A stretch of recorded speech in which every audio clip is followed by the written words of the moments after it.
I love social media. It's essentially one of the best things that has happened to me. Before social media, I was a full-time accountant and I was constantly being told to tone down my personality. I just felt like so invisible, and social media changed that for me. I remember that I was like, wouldn't it just be silly if I just created an account just for fun, like a meme account? I created Daddy Issues, the Instagram account, which was anonymous, but it was my alter ego. This girl was so cool. Everyone loved her. All the boys liked her. Social media has given me opportunities that I wouldn't have otherwise. I was able to quit my job, and then the second year after quitting my job, I made 3 times that. Thanks to social media, I was able to buy a home. Hi guys, welcome to my beautiful home.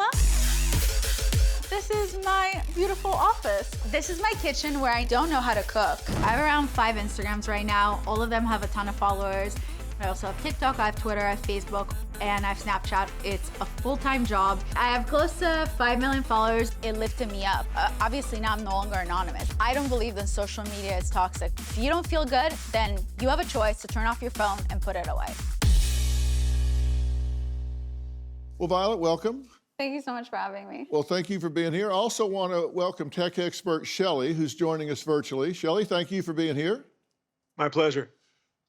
Listen, you guys see this very differently, and so we can talk about those differences. Violet, you said that in your real life, you got bullied and picked on a lot. What about? Well, when I was younger, I was being bullied I was born with a birth defect where I had no enamel on my teeth, so I've had veneers since I was 5.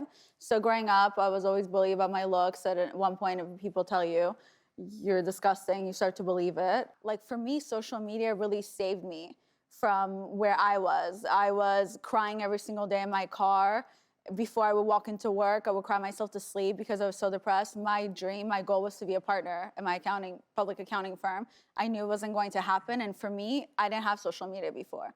So when I created it specifically for that, it was my escape. And then I got to connect with people all over the world where people could actually relate to me, and I was like, wow, I'm not alone. And it was like one of the first times in my whole life where I felt like I fit in, where I felt like people understood me, and it was all thanks to social media. So, Shelley, what do you think about what she's saying? I mean, to her, she's saying this was therapeutic. It was an outlet. It was cathartic for her.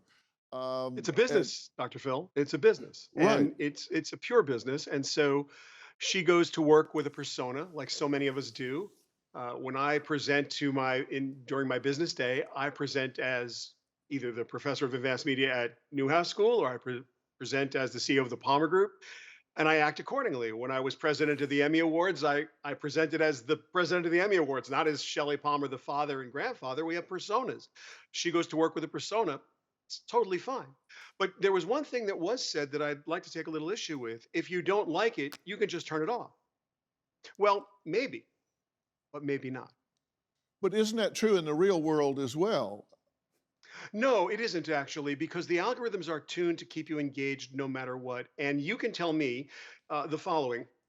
When I see a donut, and especially if you look like me, you love donuts, I love donuts, I can have the discipline not to eat the donut, but I can't have the discipline not to feel like I want the donut, because the dopamine is released and I'm all excited about the donut. And so that's what happens here. I'm on social media scrolling, and I am becoming more and more addicted because the algorithm is tuned more and more to what it is I care about. So while you may have the discipline to turn it off, it's very, very hard to do so. I applaud what she's done with Daddy Issues. I think it's fantastic, but it's not the average person's experience on social media. Right, It truly but isn't. when you were speaking, you said you were using words, or I could do this, or I may do this, which means when you were using those words that you had a choice each single time. I'm simply saying you can have the discipline to make a choice, but you cannot force yourself not to feel what it is you feel. And when dopamine is released at this level, Right. you don't have the ability not to feel. You may have the ability and the discipline to choose. Research shows that you need 7 days to change a bad habit into a good one. So it's the same We're thing. not talking about I know, but habits social here. media This is isn't kind of the habit same forming. thing. If you know No, it something's is not. affecting It's you not. badly. No, it's not. You don't know. That's the whole point. Do you have a story or a question for me? Click the link in the description and tell me what in the world is going on.